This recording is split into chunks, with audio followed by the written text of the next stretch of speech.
നിന്റെ ഭർത്താവിന് വേണ്ടിയുള്ള മറ്റുള്ളവർക്ക് നാളെ അനുഭവിക്കുന്നത്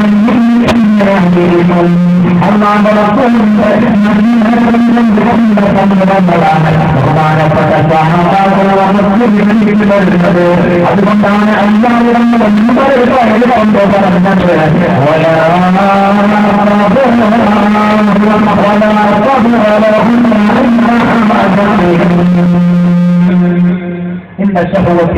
അവർക്ക് വിടാതെ അവർക്ക് ക്ഷമിക്കാൻ അവരെ കൊണ്ട് കഴിയുന്നില്ല, ക്ഷമിക്കാൻ കഴിയുന്നില്ല.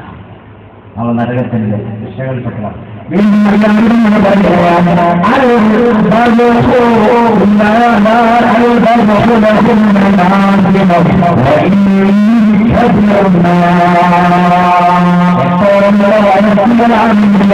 അവരുടെ അഹങ്കാരത്തിൽ ഒരു കുറവുമില്ല, അവരുടെ കുറവുമില്ല.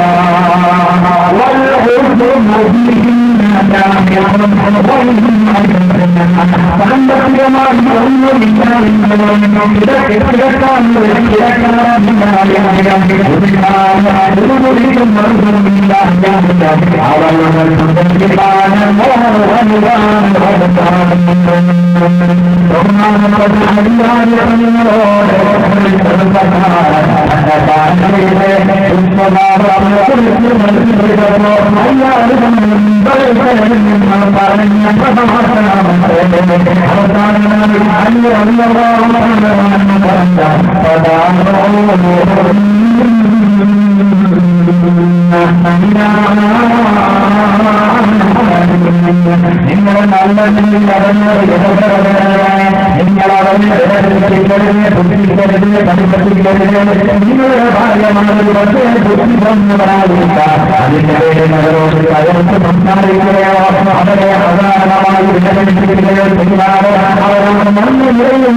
ഓരോരുത്തർ കാണിക്കുന്നതിനനുസരിച്ച് അവിടെ ഒഴിവാക്കാൻ നിന്നാൽ എല്ലാവരും ഒഴിവാക്കാനേ പറ്റുള്ളൂ. അപ്പൊ നമ്മൾ ഭർത്താവിന്റെ ഒരു ശ്രദ്ധ പെണ്ണിലുണ്ടായ പ്രശ്നം തീർന്നു.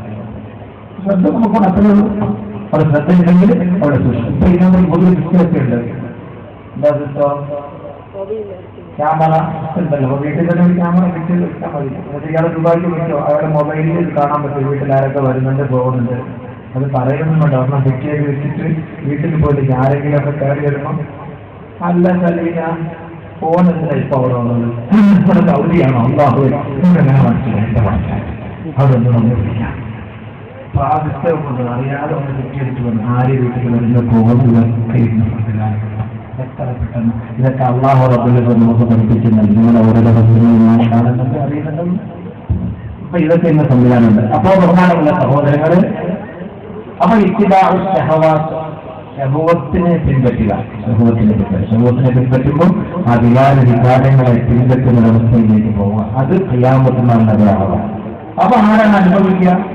ആണുങ്ങളും പെണ്ണുങ്ങളും അതിന്റെ പേരിൽ അനുഭവിക്കേണ്ടി വരുന്ന ആഹ്റത്തിന് നരകത്തിന്റെ ശിക്ഷ. അതുകൊണ്ട് സ്ത്രീകളും പുരുഷന്മാരും ചെറുപ്പക്കാരും നല്ലവണ്ണം മനസ്സിലാക്കണം.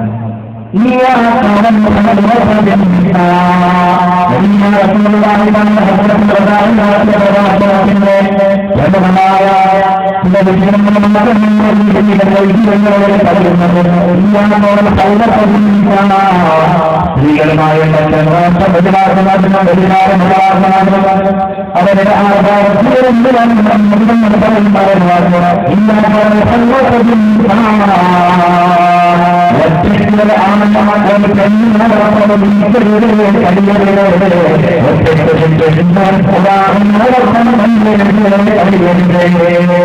അന്യ പെണ്ണ് അന്യ പുരുഷനോടൊപ്പം, അന്യ പുരുഷൻ അന്യ പെണ്ണിനോടൊപ്പം കഴിയാൻ പാടില്ല.